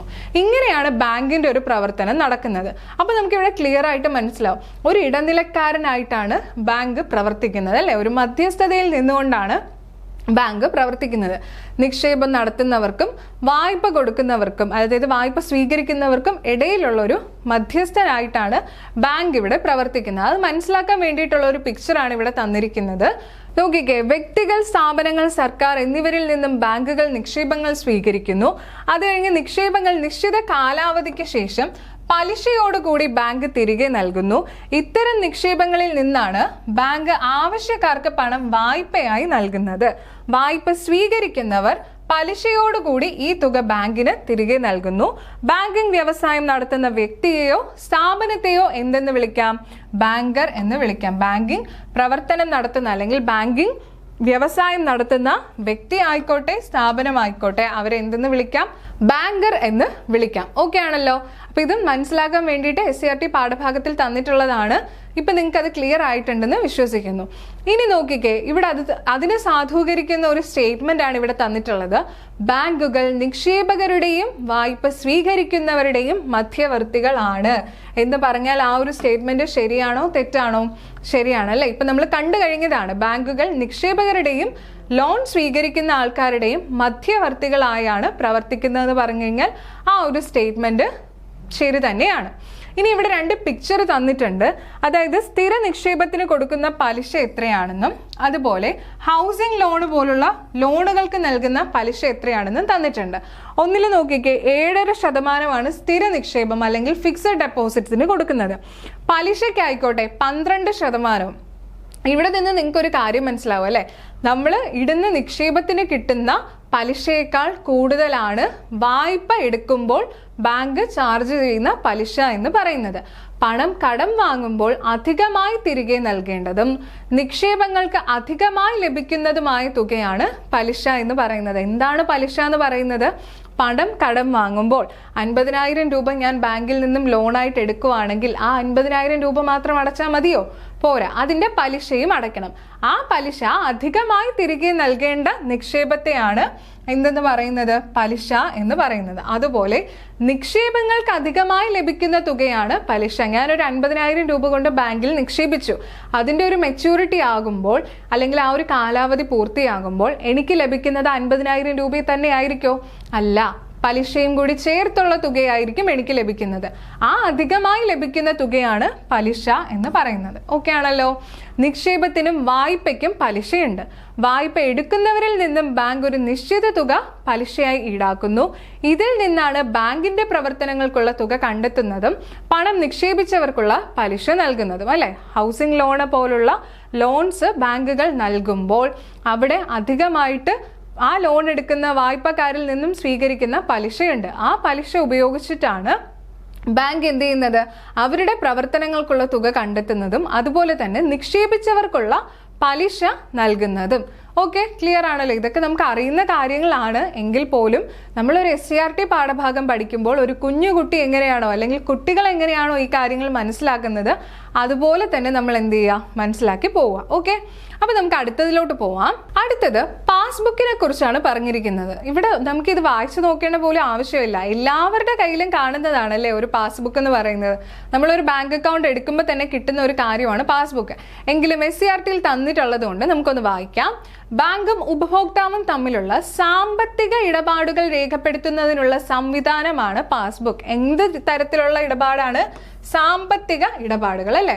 സാമ്പത്തിക ഇടപാടുകൾ രേഖപ്പെടുത്തുന്നതിനുള്ള ട്രാൻസാക്ഷൻസ്, ഫിനാൻഷ്യൽ ട്രാൻസാക്ഷൻസ് അത് റെക്കോർഡ് ചെയ്ത് വെക്കുന്നതിന് വേണ്ടിയിട്ടുള്ള ഒരു സംവിധാനമാണ് പാസ്ബുക്ക് എന്ന് പറയുന്നത്. ഉടമയുടെ പേര് എന്തൊക്കെ കാണാം ആ പാസ്ബുക്കിൽ? ഉടമയുടെ പേര് കാണാം, അക്കൗണ്ട് ഉള്ള ആളുടെ പേര്, വിലാസം, അഡ്രസ്സ് കാണാം, അക്കൗണ്ടിന്റെ സ്വഭാവം, അക്കൗണ്ട് നമ്പർ, ബാങ്കിനെ സംബന്ധിക്കുന്ന അടിസ്ഥാന വിവരങ്ങൾ എന്നിവ ഇതിലുണ്ടാവും. ഇവിടെ നോക്കിക്കേ, അക്കൗണ്ടിന്റെ സ്വഭാവം എന്ന് പറയുന്നുണ്ട്, അല്ലെ? അക്കൗണ്ടിന്റെ സ്വഭാവം ഏത് തരത്തിലുള്ള അക്കൗണ്ട് ആണ് ആ ഒരു പർട്ടിക്കുലർ ആൾക്ക് ഉള്ളത് അല്ലെങ്കിൽ ആ ഒരു വ്യക്തിക്ക് ഉള്ളത് എന്നുള്ള ഡീറ്റെയിൽസ് എല്ലാം ഏതിൽ അടങ്ങിയിട്ടുണ്ട്? പാസ്ബുക്കിൽ അടങ്ങിയിട്ടുണ്ട് എന്നാണ് ഇവിടെ പറയുന്നത്. ഓക്കെ ആണല്ലോ. അങ്ങനെയാണെങ്കിൽ നോക്കിക്കേ, എങ്ങനെയാണ് ഈ അക്കൗണ്ടിന്റെ സ്വഭാവം നമുക്ക് തിരിച്ചറിയാൻ പറ്റുന്നത്? അതിനാണ് വിവിധ തരത്തിലുള്ള അക്കൗണ്ടുകൾ ഉള്ളത്. ബാങ്കിൽ നമ്മൾ പോയി കഴിഞ്ഞാൽ നമ്മുടെ അടുത്ത് ചോദിക്കും എങ്ങനത്തെ അക്കൗണ്ടാണ് വേണ്ടത്? ഇൻഡിവിജ്വൽ വ്യക്തിഗത അക്കൗണ്ട് ആണോ വേണ്ടത്, അതോ ജോയിന്റ് അക്കൗണ്ട് ആണോ വേണ്ടത്, അതോ ഒരു സ്ഥാപനത്തിന്റെ പേരിലുള്ള അക്കൗണ്ട് ആണോ വേണ്ടതെന്നൊക്കെ ബാങ്ക് ചോദിക്കും, അല്ലെ? അപ്പൊ അതിനെ കുറിച്ചാണ് ഇവിടെ പറഞ്ഞിരിക്കുന്നത്. ഉടമസ്ഥതയുടെ അടിസ്ഥാനത്തിൽ ബാങ്ക് അക്കൗണ്ടുകളെ പ്രധാനമായും 3ആയി തരംതിരിക്കാം. ഉടമസ്ഥതയുടെ, ഓണർഷിപ്പിന്റെ അടിസ്ഥാനത്തിൽ എത്രയായിട്ട് തരംതിരിക്കാന്നാണ് പറഞ്ഞിട്ടുള്ളത്? 3ആയിട്ട് തരംതിരിച്ചാണ് നമ്മുടെ SCERTയിൽ തന്നിട്ടുള്ളത്. എന്തൊക്കെയാണ് നോക്കിക്കേ? വ്യക്തിഗത അക്കൗണ്ട്, അതുപോലെ സംയുക്ത അക്കൗണ്ട് അഥവാ ജോയിന്റ് അക്കൗണ്ട്, സ്ഥാപന അക്കൗണ്ട് അഥവാ ഇൻസ്റ്റിറ്റ്യൂഷണൽ അക്കൗണ്ട്. ഓക്കെ, വ്യക്തിഗത അക്കൗണ്ട് അല്ലെങ്കിൽ ഇൻഡിവിജ്വൽ അക്കൗണ്ട്. എന്താണ് വ്യക്തിഗത അക്കൗണ്ട്? ഒരു വ്യക്തിയുടെ പേരിൽ തുടങ്ങുന്ന അക്കൗണ്ടിനെയാണ് വ്യക്തിഗത അക്കൗണ്ട് എന്ന് പറയുന്നത്. ആ വ്യക്തിക്ക് മാത്രമേ അവിടെ എന്ത് ചെയ്യാൻ പറ്റുള്ളൂ? സാമ്പത്തിക ഇടപാട് നടത്താനായിട്ട് സാധിക്കുള്ളൂ. നോക്കുക, ഒരു വ്യക്തിയുടെ പേരിൽ തുടങ്ങുന്ന അക്കൗണ്ട് ആണ്. ആ വ്യക്തിക്ക് മാത്രമേ ഈ അക്കൗണ്ടിലൂടെ ബാങ്കുമായി ഇടപാടുകൾ നടത്താൻ കഴിയുള്ളൂ. അങ്ങനെയുള്ള അക്കൗണ്ടുകളെയാണ് വ്യക്തിഗത അക്കൗണ്ട് എന്ന് പറയുന്നത്. ഓക്കെ, എന്താണ് വ്യക്തിഗത അക്കൗണ്ട്? ഒരു വ്യക്തിയുടെ പേരിൽ മാത്രം തുടങ്ങുന്ന അക്കൗണ്ട് ആണ് വ്യക്തിഗത അക്കൗണ്ട് എന്ന് പറയുന്നത്. അപ്പൊ എന്താണ് ഈ സംയുക്ത അക്കൗണ്ട് അല്ലെങ്കിൽ ജോയിന്റ് അക്കൗണ്ട് എന്ന് പറയുന്നത്? 2ഓ അതിലധികമോ വ്യക്തികളോ അല്ലെങ്കിൽ എന്തുമാവാം, സ്ഥാപനങ്ങളും ആകാം, ചേർന്ന് ആരംഭിക്കുന്ന അക്കൗണ്ട് ആണ് സംയുക്ത അക്കൗണ്ട് അല്ലെങ്കിൽ ജോയിന്റ് അക്കൗണ്ട് എന്ന് പറയുന്നത്. ഒരു വ്യക്തിയല്ല, 2 വ്യക്തികൾ അല്ലെങ്കിൽ അതിലധികമോ വ്യക്തികൾ, അവിടെയും വ്യക്തിയാകാം അല്ലെങ്കിൽ എന്താകാം, സ്ഥാപനമാകാം, ഇവരെ ചേർന്ന് ആരംഭിക്കുന്ന ഒരു അക്കൗണ്ട് ആണ് ജോയിന്റ് അക്കൗണ്ട് അല്ലെങ്കിൽ സംയുക്ത അക്കൗണ്ട് എന്ന് പറയുന്നത്. ഓക്കെ, എന്താണ് സ്ഥാപന അക്കൗണ്ട് അല്ലെങ്കിൽ ഇൻസ്റ്റിറ്റ്യൂഷണൽ അക്കൗണ്ട്? ഒരു സ്ഥാപനത്തിന്റെ പേരിൽ തുടങ്ങുന്ന അക്കൗണ്ട് അല്ലെങ്കിൽ സ്ഥാപനത്തിലെ അധികാരപ്പെട്ട വ്യക്തിയായിരിക്കും ഈ അക്കൗണ്ട് ആരംഭിക്കുന്നത്. ഇങ്ങനെയുള്ള അക്കൗണ്ടിനെയാണ് നമ്മൾ എന്തെന്ന് പറയുന്നത്? സ്ഥാപന അക്കൗണ്ട് അല്ലെങ്കിൽ ഇൻസ്റ്റിറ്റ്യൂഷണൽ അക്കൗണ്ട് എന്ന് പറയുന്നത്. ഇവിടെ എന്തായിരിക്കും? സ്ഥാപനത്തിന്റെ പേരിലായിരിക്കും ഈ ഒരു അക്കൗണ്ട് തുടങ്ങുന്നത്. ആ സ്ഥാപനത്തിന്റെ ബന്ധപ്പെട്ട അധികാരിയുടെ പേരിൽ അല്ലെങ്കിൽ ആ ഒരു വ്യക്തിയായിരിക്കും ഈ ഒരു അക്കൗണ്ട് ആരംഭിക്കുന്നത്. അങ്ങനെയുള്ള അക്കൗണ്ടുകളെയാണ് എന്തെന്ന് പറയുന്നത്? സ്ഥാപന അക്കൗണ്ട് അല്ലെങ്കിൽ ഇൻസ്റ്റിറ്റ്യൂഷണൽ അക്കൗണ്ട് എന്ന് പറയുന്നത്. ക്ലിയർ ആണെന്ന് വിശ്വസിക്കുന്നു. വിവിധ തരം ബാങ്ക് അക്കൗണ്ടുകളാണ്. വ്യക്തിഗത അക്കൗണ്ട് അല്ലെങ്കിൽ ഇൻഡിവിജ്വൽ അക്കൗണ്ട്, അതുപോലെ സംയുക്ത അക്കൗണ്ട് അല്ലെങ്കിൽ ജോയിന്റ് അക്കൗണ്ട്, അതുപോലെ സ്ഥാപന അക്കൗണ്ട് അല്ലെങ്കിൽ ഇൻസ്റ്റിറ്റ്യൂഷണൽ അക്കൗണ്ട് എന്ന് പറയുന്നത്. അപ്പൊ നോക്കിക്കേ, എന്തൊക്കെയാണ് വിവിധ തരത്തിലുള്ള നിക്ഷേപങ്ങൾ? നമ്മൾ ബാങ്കിനെ കുറിച്ചാണ് ഇവിടെ പഠിക്കുന്നത്, അതുകൊണ്ടാണ് ഈ തരത്തിലുള്ള കാര്യങ്ങളെല്ലാം നമ്മൾ പഠിക്കുന്നത്. PSC എവിടുന്ന് എങ്ങനെ വേണോ ചോദ്യങ്ങൾ ചോദിക്കാം, ഇതൊക്കെ എന്തിനു പഠിക്കുന്നു എന്നുള്ളൊരു മുൻവിധിയോടുകൂടി നിങ്ങൾ പഠിക്കാതിരിക്കുക. ക്ലിയർ ആയിട്ട് ഈ കാര്യങ്ങളെല്ലാം കൃത്യമായിട്ട് പഠിച്ചു പോകുക. നിങ്ങൾക്ക് പഠിക്കുന്നത് കൊണ്ട് ഒരു മാർക്ക് പോലും ഇവിടുന്ന് നഷ്ടമാകില്ല. ആ ഒരു മാർക്ക് നിങ്ങൾക്ക് ഉറപ്പായിട്ടും സ്വന്തമാക്കാനായിട്ട് കഴിയും. ഓക്കെ, അപ്പൊ നമുക്ക് നോക്കാം. നിക്ഷേപങ്ങൾ, എന്തൊക്കെ തരത്തിലുള്ള നിക്ഷേപങ്ങളാണ് ബാങ്കിലുള്ളത്? ആദ്യം നോക്കിക്കേ, സമ്പാദ്യ നിക്ഷേപങ്ങൾ അല്ലെങ്കിൽ സേവിങ്സ് ഡെപ്പോസിറ്റ്. നമ്മൾ സ്ഥിരമായിട്ട് കേൾക്കുന്ന കാര്യങ്ങളാണ് ഇതൊക്കെ. അതുപോലെ നോക്കിക്കേ, പ്രചലിത നിക്ഷേപങ്ങൾ അല്ലെങ്കിൽ കറണ്ട് ഡെപ്പോസിറ്റ്, സ്ഥിര നിക്ഷേപങ്ങൾ അല്ലെങ്കിൽ ഫിക്സഡ് ഡെപ്പോസിറ്റ്, റെക്കറിംഗ് ഡെപ്പോസിറ്റ് അല്ലെങ്കിൽ ആവർത്തിത നിക്ഷേപങ്ങൾ. വിവിധ തരത്തിലുള്ള നിക്ഷേപങ്ങളാണ്. ഓരോന്നായിട്ട് നമുക്ക് SCRT ക്ലിയർ ആയിട്ട് പറഞ്ഞിട്ടുണ്ട്, അത് നോക്കാം. ആദ്യം നോക്കിക്കേ, സമ്പാദ്യ നിക്ഷേപങ്ങൾ അല്ലെങ്കിൽ സേവിങ്സ് ഡെപ്പോസിറ്റ്. എന്താണ് സേവിങ്സ് ഡെപ്പോസിറ്റ്? വ്യക്തികളിൽ സമ്പാദ്യശീലം വളർത്തുന്നതിന് വേണ്ടിയുള്ള നിക്ഷേപമാണിത്. വ്യക്തിഗത സംയുക്ത അക്കൗണ്ടുകാർക്ക് സമ്പാദ്യ നിക്ഷേപം തുടങ്ങാവുന്നതാണ്. ഈ നിക്ഷേപങ്ങൾക്ക് ബാങ്ക് കുറഞ്ഞ നിരക്കിൽ പലിശ നൽകുന്നുണ്ട്. എത്ര തവണ വേണമെങ്കിലും പണം നിക്ഷേപിക്കാം, എന്നാൽ പണം പിൻവലിക്കുന്നതിന് ചില നിയന്ത്രണങ്ങളുണ്ട്. എന്താണ് ഇവിടെ സമ്പാദ്യ നിക്ഷേപങ്ങൾ എന്ന് പറഞ്ഞിരിക്കുന്നത്? വ്യക്തികളിൽ സമ്പാദ്യശീലം, ഒരു സേവിങ്സ് ഹാബിറ്റ് ഉണ്ടാക്കുന്നതിന് വേണ്ടിയിട്ട് തുടങ്ങിയിട്ടുള്ള ഒരു നിക്ഷേപമാണ് സമ്പാദ്യ നിക്ഷേപം എന്ന് പറയുന്നത്. വ്യക്തികൾക്ക് മാത്രമല്ല, ജോയിന്റ് അക്കൗണ്ട് ആയിട്ടും, അതായത് സംയുക്ത അക്കൗണ്ടുകൾക്കും സമ്പാദ്യ നിക്ഷേപം തുടങ്ങാവുന്നതാണ്. ഈ നിക്ഷേപങ്ങൾക്ക് ബാങ്ക് കുറഞ്ഞ നിരക്കിൽ പലിശ നൽകുന്നുണ്ട്. കുറഞ്ഞ നിരക്കിൽ എന്ത് നൽകുന്നുണ്ട് ബാങ്ക്? പലിശ നൽകുന്നുണ്ട്. എത്ര തവണ വേണമെങ്കിലും നമുക്ക് പണം നിക്ഷേപിക്കാം. അതിനൊരു ലിമിറ്റ് ഒന്നുമില്ല. എത്ര തവണ വേണമെങ്കിലും നമുക്ക് പണം നിക്ഷേപിക്കാം. എന്നാൽ പണം പിൻവലിക്കുന്നതിൽ ചില നിയന്ത്രണങ്ങൾ ഉണ്ട്. എന്തുണ്ട്?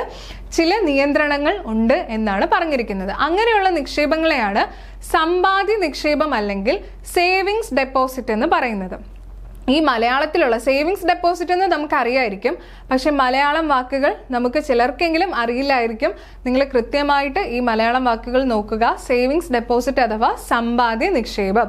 അടുത്തത് നോക്കിക്കേ, കറണ്ട് ഡെപ്പോസിറ്റ് അഥവാ പ്രചലിത നിക്ഷേപങ്ങൾ.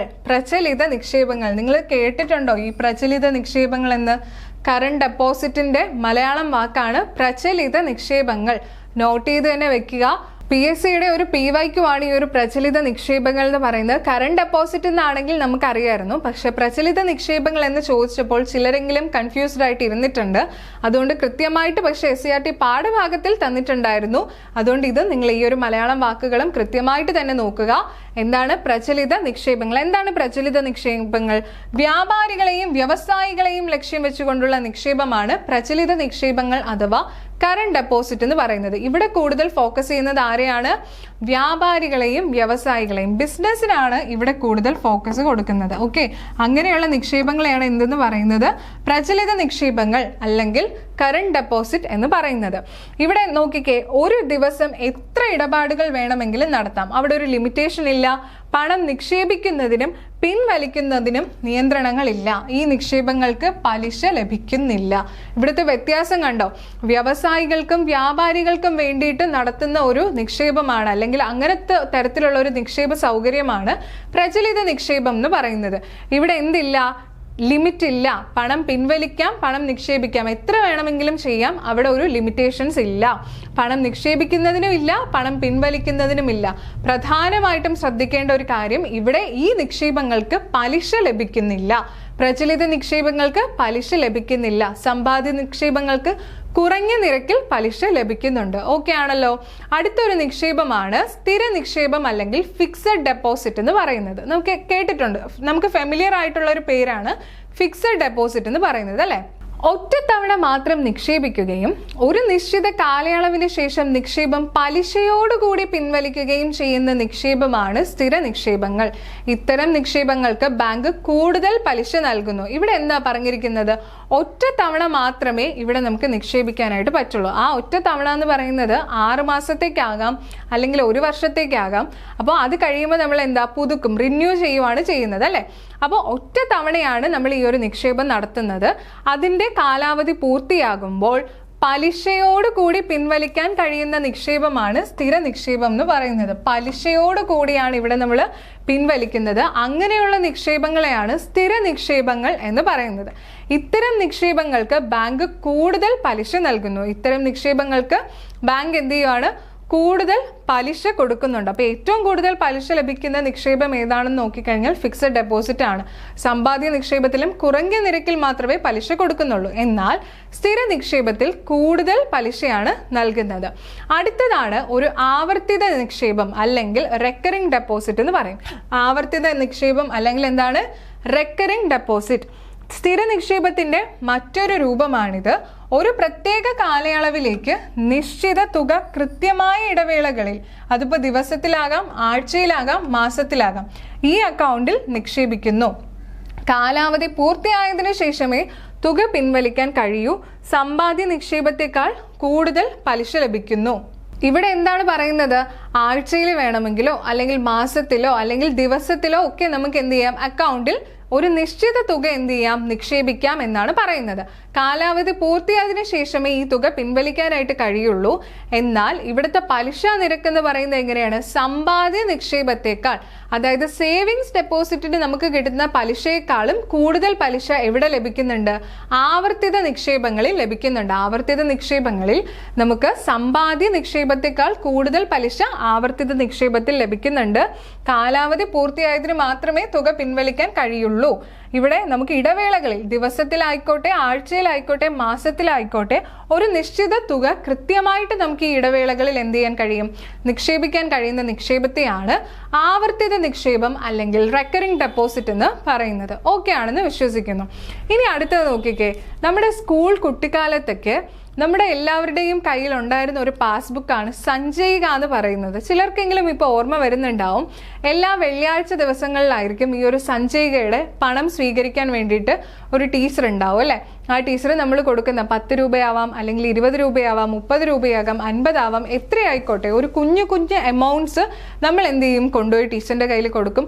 ആ സഞ്ചയിക എന്ന് പറയുന്ന പാസ്ബുക്കിനകത്ത് നമ്മൾ കൊടുത്ത പൈസ എത്രയാണെന്നുള്ളത് എഴുതി തരും അല്ലേ? അതെന്തിനായിരുന്നു? കുട്ടികളിൽ തന്നെ ഒരു സമ്പാദ്യ ശീലം വളർത്തുന്നതിന് വേണ്ടിയിട്ടായിരുന്നു അങ്ങനെയുള്ള സ്കീമൊക്കെ ഉണ്ടായിരുന്നത്. ആ ഒരു കാര്യത്തെക്കുറിച്ചാണ് ഇവിടെ പറയുന്നത്.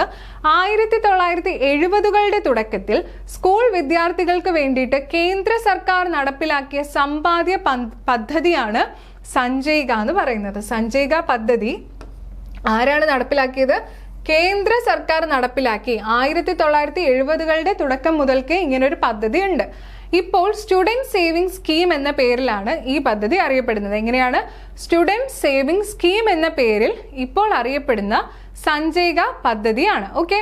വിദ്യാർത്ഥികളിൽ സമ്പാദ്യശീലം പ്രോത്സാഹിപ്പിക്കുന്നതിനും ബാങ്കിംഗ് പ്രവർത്തനത്തെക്കുറിച്ച് അവബോധം സൃഷ്ടിക്കുന്നതിനും വേണ്ടിയിട്ട് രൂപപ്പെടുത്തിയ ഒരു പദ്ധതിയാണ് ഇത്. ഓക്കെ, എന്താണ് പറയുന്നത്? സമ്പാദ്യശീലം പ്രോത്സാഹിപ്പിക്കുന്നതിനും ബാങ്കിംഗ് പ്രവർത്തനങ്ങൾ, എങ്ങനെയാണ് ബാങ്കിന്റെ പ്രവർത്തനങ്ങൾ നടക്കുന്നത് എന്നൊക്കെ അറിയുന്നതിന് വേണ്ടിയിട്ട് ആരംഭിച്ചിട്ടുള്ള ഒരു പദ്ധതിയാണ് ഇതെന്ന് പറയുന്നത്.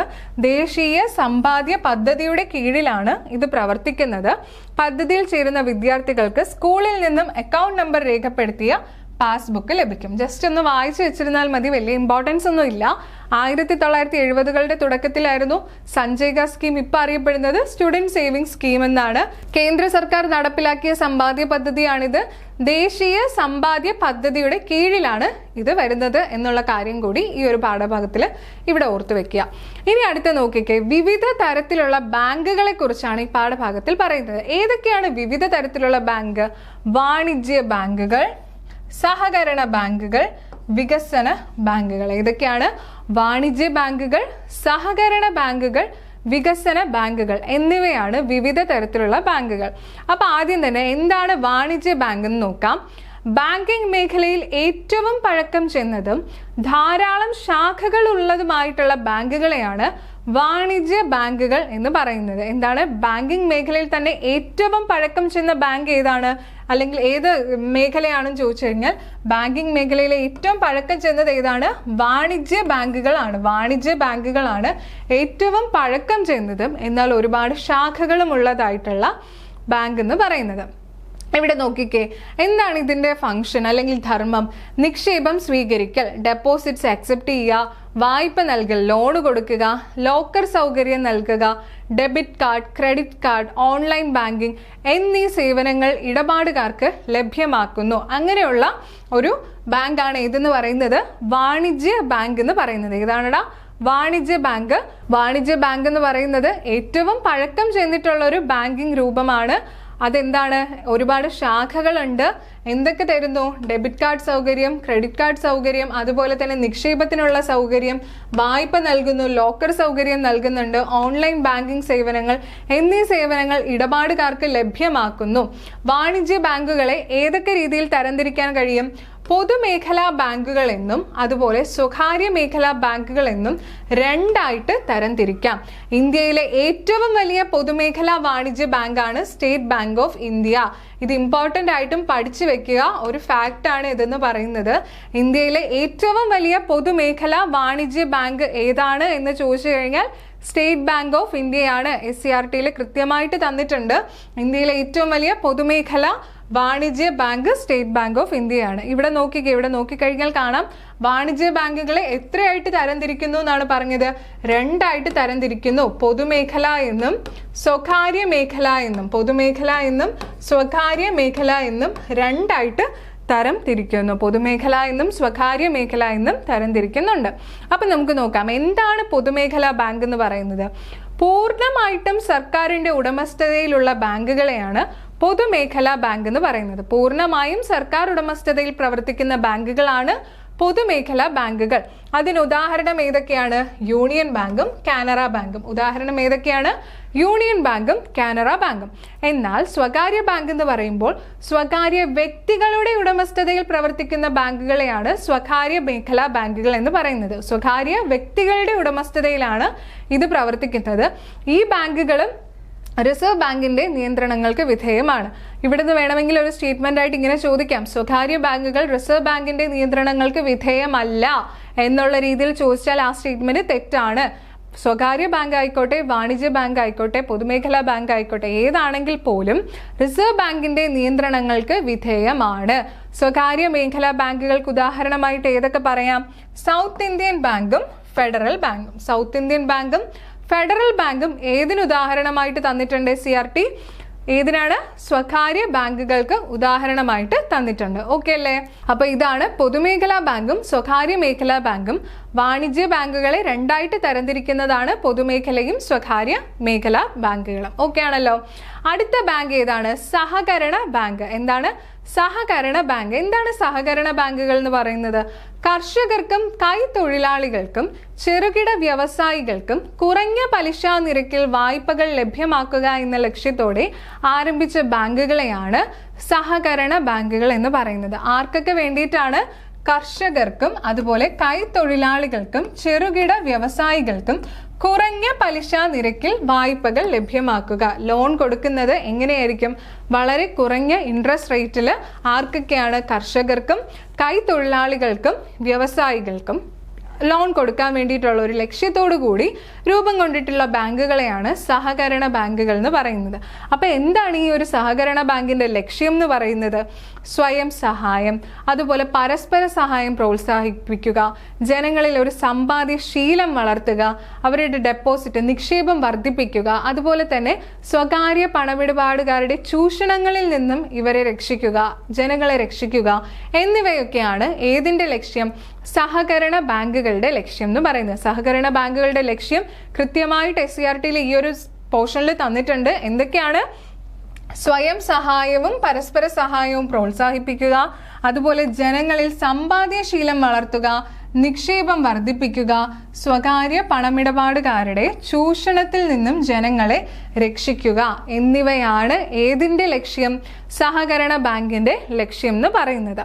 അങ്ങനെ കേരള സർക്കാർ രൂപീകരിച്ച കേരള ബാങ്ക് എന്ന് പറയുന്നത് അത്തരത്തിലുള്ളൊരു ബാങ്കാണ്. സഹകരണ ബാങ്കിന് ഉദാഹരണമായിട്ട് പറയാൻ കഴിയുന്ന കേരള സർക്കാർ രൂപീകരിച്ച ഒരു ബാങ്കാണ് കേരള ബാങ്ക് എന്ന് പറയുന്നത്. ഗ്രാമീണ മേഖലകളിൽ പ്രവർത്തിക്കുന്ന സഹകരണ ബാങ്കുകളെ റൂറൽ സഹകരണ ബാങ്കുകൾ എന്ന് വിളിക്കാം. ഗ്രാമീണ മേഖലയിൽ പ്രവർത്തിക്കുന്ന സഹകരണ ബാങ്കുകളെയാണ് റൂറൽ സഹകരണ ബാങ്ക് അല്ലെങ്കിൽ ഗ്രാമീണ കോപ്പറേറ്റീവ് ബാങ്ക്സ് എന്ന് പറയുന്നത്. ഗ്രാമീണ മേഖലയിൽ പ്രവർത്തിക്കുന്ന സഹകരണ ബാങ്കുകളെയാണ് റൂറൽ സഹകരണ ബാങ്കുകൾ അല്ലെങ്കിൽ റൂറൽ കോപ്പറേറ്റീവ് ബാങ്ക്സ് എന്ന് പറയുന്നത്. ഓക്കെ ആണല്ലോ, ക്ലിയർ ആണെന്ന് വിശ്വസിക്കുന്നു. അടുത്ത് നോക്കിക്കേ, നമ്മൾ പറഞ്ഞു ഗ്രാമീണ മേഖലകളിൽ പ്രവർത്തിക്കുന്ന സഹകരണ ബാങ്കുകളെയാണ് റൂറൽ സഹകരണ ബാങ്ക് എന്ന് പറയുന്നത്. കേരള സർക്കാർ രൂപീകരിച്ച ഒരു സഹകരണ ബാങ്കാണ് കേരള ബാങ്ക് എന്ന് അറിയപ്പെടുന്നത്. സഹകരണ ബാങ്കുകൾക്ക് ഉദാഹരണമാണ് കേരള ബാങ്ക് എന്നറിയപ്പെടുന്നത്. കേരള സർക്കാർ രൂപീകരിച്ച ഒരു സഹകരണ ബാങ്കാണ് Kerala bank. Kerala state cooperative bank limited, Kerala state cooperative bank limited ആണ് കേരള ബാങ്ക് എന്ന പേരിൽ അറിയപ്പെടുന്നത്. കേരള സ്റ്റേറ്റ് കോഓപ്പറേറ്റീവ് ലിമിറ്റഡ് ആണ് കേരള ബാങ്ക് എന്ന പേരിൽ അറിയപ്പെടുന്നത്. സംസ്ഥാന സഹകരണ ബാങ്കും ജില്ലാ സഹകരണ ബാങ്കും സംയോജിപ്പിച്ചാണ് കേരള ബാങ്ക് രൂപീകരിച്ചത്. ഇതിന്റെ ആസ്ഥാനം എവിടെയാണ്? തിരുവനന്തപുരത്താണ് ഇതിന്റെ ആസ്ഥാനം എന്ന് പറയുന്നത്. എന്തൊക്കെ ചേർന്നാണ്? സംസ്ഥാന സഹകരണ ബാങ്കും ജില്ലാ സഹകരണ ബാങ്കുകളും സംയോജിപ്പിച്ചാണ് കേരള ബാങ്ക് രൂപീകരിച്ചത്. കേരള ബാങ്ക് രൂപീകരിച്ചത് ഇത് രണ്ടും കൂടി സംയോജിപ്പിച്ചാണ്. ഇതിന്റെ ആസ്ഥാനം എവിടെയാണ്? തിരുവനന്തപുരത്താണ്. സംസ്ഥാന സഹകരണ ബാങ്കുകളെയും ജില്ലാ സഹകരണ ബാങ്കുകളെയും കൂടി സംയോജിപ്പിച്ച് അല്ലെങ്കിൽ ജോയിന്റ് അല്ലെങ്കിൽ മെർജ് ചെയ്തുകൊണ്ടാണ് കേരള ബാങ്ക് എന്ത് ചെയ്തത്? രൂപീകരിച്ചത്. ഇതിന്റെ ആസ്ഥാനം എവിടെയാണ്? തിരുവനന്തപുരത്താണ്. ഓക്കെ, തിരുവനന്തപുരത്താണ്. കേരള ബാങ്ക് എന്നാണ് രൂപീകരിച്ചത്? പറഞ്ഞേ, എന്നാ രൂപീകരിച്ചത്? 2019 നവംബർ 29 രൂപീകരിച്ച ഒരു ബാങ്കാണ് ഏതെന്ന് പറയുന്നത്? കേരള ബാങ്ക് എന്ന് പറയുന്നത്. അതായത് ഇവയ്ക്ക് സംയോജിപ്പിച്ചുകൊണ്ട് രൂപീകരിച്ച ബാങ്കാണ് കേരള ബാങ്ക്. 2019 നവംബർ 29. അടുത്ത നോക്കിക്കേ, എന്താണ് വികസന ബാങ്കുകൾ? വ്യവസായ വാണിജ്യ കാർഷിക രംഗങ്ങളിൽ ദീർഘകാല വായ്പകൾ നൽകുന്ന ബാങ്കുകളെയാണ് വികസന ബാങ്കുകൾ എന്ന് പറയുന്നത്. ഏതൊക്കെ രംഗങ്ങളിലാണ്? വ്യവസായ വാണിജ്യ കാർഷിക രംഗങ്ങളിൽ ദീർഘകാല വായ്പകൾ നൽകുന്ന ബാങ്കുകളെയാണ് വികസന ബാങ്കുകൾ എന്ന് പറയുന്നത്. ഇതിന് നമുക്ക് ഉദാഹരണമായിട്ട് എന്തൊക്കെ പറയാം? Industrial finance corporation of India അല്ലെങ്കിൽ IFCI, അതുപോലെ ദേശീയ കാർഷിക ഗ്രാമ വികസന ബാങ്ക് ആയിട്ടുള്ള നബാർഡ്. ഇതൊക്കെയാണ് industrial finance corporation of India IFCI, അതുപോലെ ദേശീയ കാർഷിക ഗ്രാമ വികസന ബാങ്ക് ആയിട്ടുള്ള NABARD. National bank for agricultural and rural development ആണ് നബാർഡ്. ഇവയൊക്കെയാണ് വികസന ബാങ്കുകൾ എന്ന് പറയപ്പെടുന്നത്. ഏതൊക്കെ രംഗങ്ങളിലാണ്? വ്യവസായ വാണിജ്യ കാർഷിക രംഗങ്ങളിൽ ദീർഘകാല വായ്പകൾ നൽകുന്ന ബാങ്കുകളാണ് വികസന ബാങ്കുകൾ. അതിനുദാഹരണമാണ് IFCIയും നബാർഡും. ഓക്കെ, നബാർഡ് എന്നാണ് രൂപീകരിച്ചത്? നബാർഡ് രൂപീകരിച്ച വർഷം എന്നാണ്?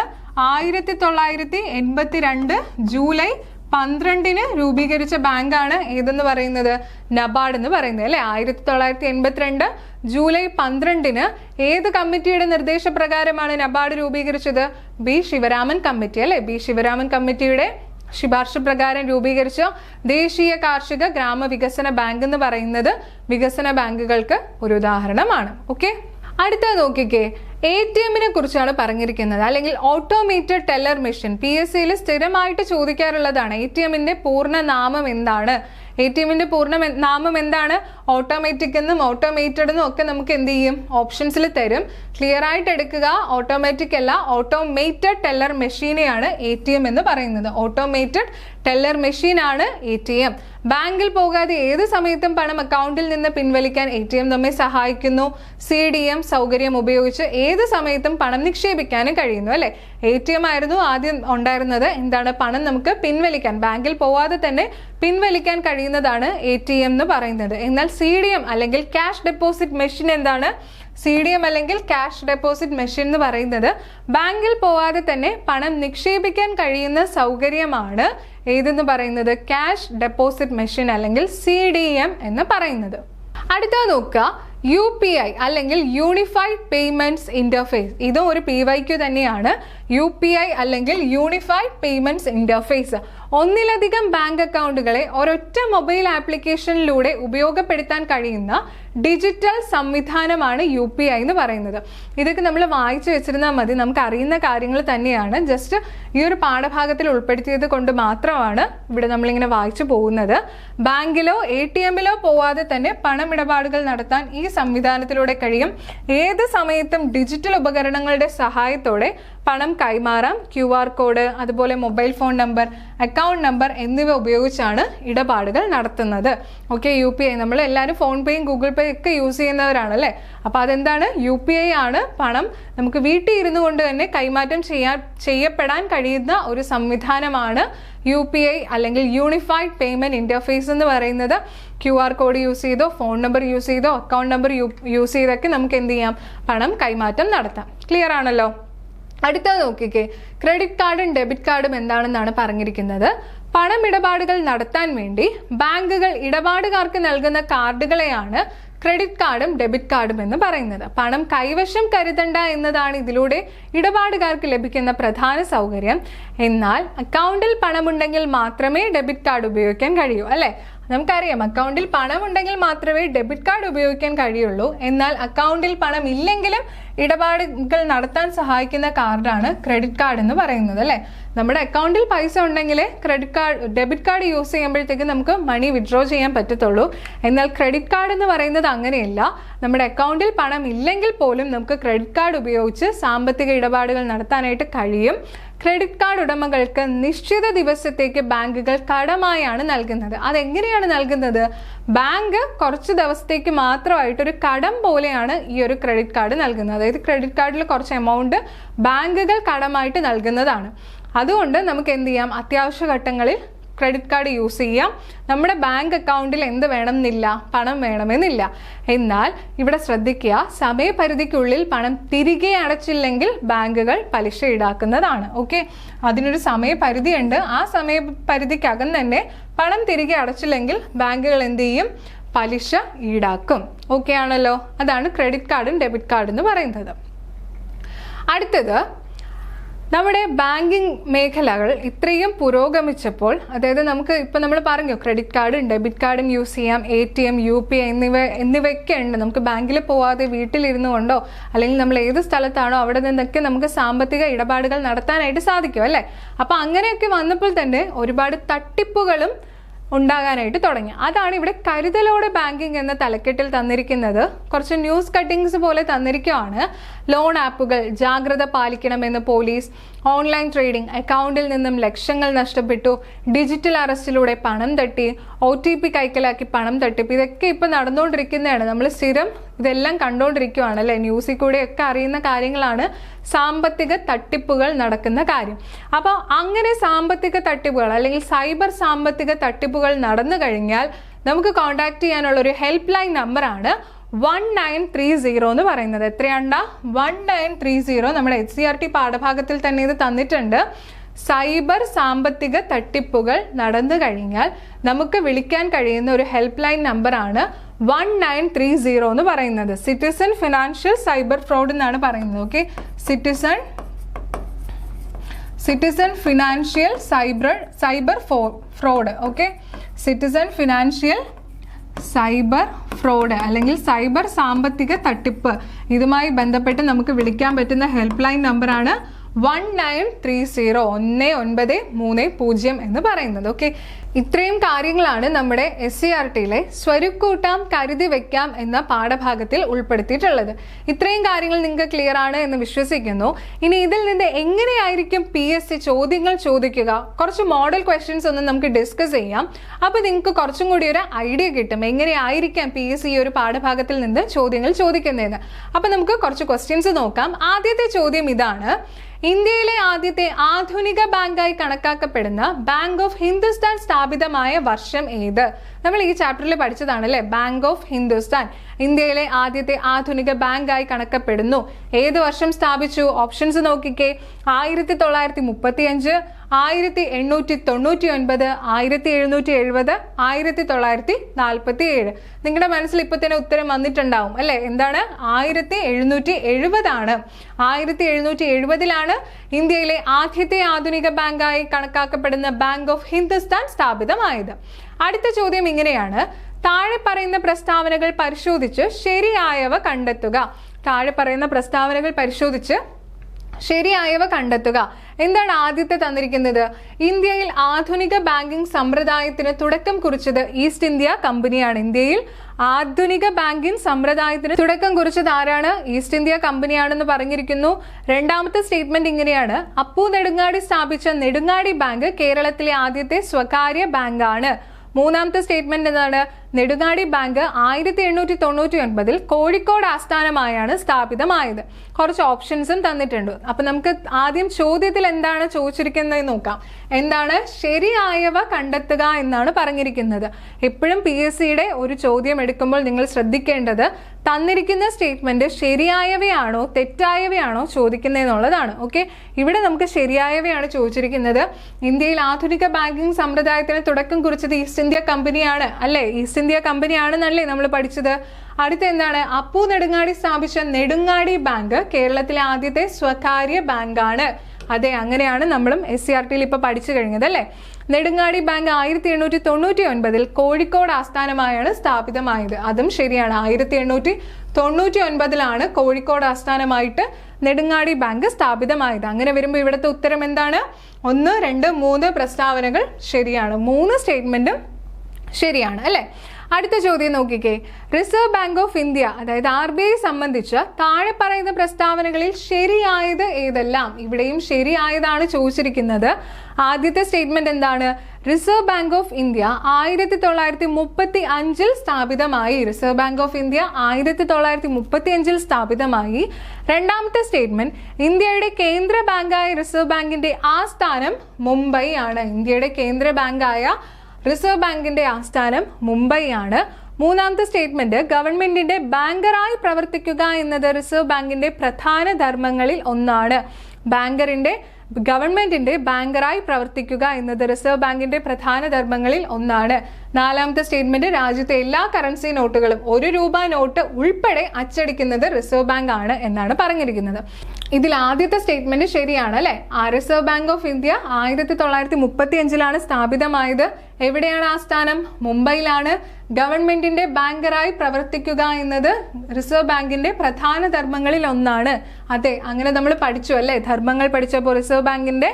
ഇനി രാജ്യത്തെ എല്ലാ കറൻസി നോട്ടുകളും ഇവിടെ ശ്രദ്ധിച്ചേ, ₹1 നോട്ട് ഉൾപ്പെടെ അച്ചടിക്കുന്നത് റിസർവ് ബാങ്ക് ആണ് എന്നാണ് പറഞ്ഞിരിക്കുന്നത്. അങ്ങനെയാണോ നമ്മൾ പഠിച്ചത്? ₹1 നോട്ട് ഉൾപ്പെടെ അച്ചടിക്കുന്നത് RBI ആണെന്നാണോ പഠിച്ചതല്ല. ₹1 നോട്ട് ഒഴികെയുള്ള കറൻസി നോട്ടുകൾ അച്ചടിക്കുന്നത് RBI ആണെന്നാണ്. ₹1 നോട്ടിന്റെ കാര്യം നമ്മൾ പറഞ്ഞു. മിനിസ്ട്രി ഓഫ് ഫിനാൻസ് ആണ് ₹1 നോട്ട് അച്ചടിക്കുന്നത്. അങ്ങനെ വരുമ്പോൾ ഇവിടെ ഏതൊക്കെയാണ് ശരിയായത്? 1, 2, 3 എന്നിവയാണ് ശരിയായിട്ടുള്ളത്. അങ്ങനെ വരുമ്പോൾ 1, 2, 3 എന്നിവ ശരി എന്നുള്ള ഓപ്ഷൻ ഏതാണ്? ഓപ്ഷൻ A ആണ്. അടുത്ത ചോദ്യം ഇങ്ങനെയാണ്: ഇന്ത്യയുടെ കേന്ദ്ര ബാങ്കായി പ്രവർത്തിക്കുന്ന സ്ഥാപനം ഏതാണ്? Bank of Hindustan, Nedungadi bank, east India company, reserve bank of India. ഇന്ത്യയുടെ കേന്ദ്ര ബാങ്കായി പ്രവർത്തിക്കുന്ന സ്ഥാപനം ഏതാണ്? റിസർവ് ബാങ്ക് ഓഫ് ഇന്ത്യയാണ് അല്ലെ. ഇന്ത്യയുടെ കേന്ദ്ര bank reserve bank of India ആണെന്ന് നമുക്കറിയാം. അടുത്ത ചോദ്യം ഇങ്ങനെയാണ്: ബാങ്കുകളുടെ ബാങ്ക് എന്നറിയപ്പെടുന്ന സ്ഥാപനം താഴെ പറയുന്നവയിൽ ഏതാണ്? ഏതാണ് ബാങ്കുകളുടെ ബാങ്ക്? നെടുങ്ങാടി ബാങ്ക് ആണോ? Reserve bank of India, bank of Hindustan ഇവയൊന്നുമല്ല. ഏതാണ് ബാങ്കുകളുടെ ബാങ്ക് എന്നറിയപ്പെടുന്നത്? Reserve bank of India. Option B ആണ്. റിസർവ് ബാങ്ക് ഓഫ് ഇന്ത്യയാണ് ഇന്ത്യയുടെ അല്ലെങ്കിൽ ബാങ്കുകളുടെ ബാങ്ക് എന്നറിയപ്പെടുന്ന സ്ഥാപനം എന്ന് പറയുന്നത്. അടുത്ത ചോദ്യം ഇങ്ങനെയാണ്: താഴെ തന്നിരിക്കുന്ന പ്രസ്താവനകൾ പരിഗണിക്കുക. ഇന്ത്യയിലെ ഏറ്റവും വലിയ പൊതുമേഖലാ വാണിജ്യ ബാങ്കാണ് സ്റ്റേറ്റ് ബാങ്ക് ഓഫ് ഇന്ത്യ. പൂർണ്ണമായും സർക്കാർ ഉടമസ്ഥതയിൽ പ്രവർത്തിക്കുന്ന ബാങ്കുകളാണ് പൊതുമേഖലാ ബാങ്കുകൾ. യൂണിയൻ ബാങ്ക്, കാനറ ബാങ്ക് എന്നിവ സ്വകാര്യ മേഖലകൾക്ക് ഉദാഹരണമാണ്.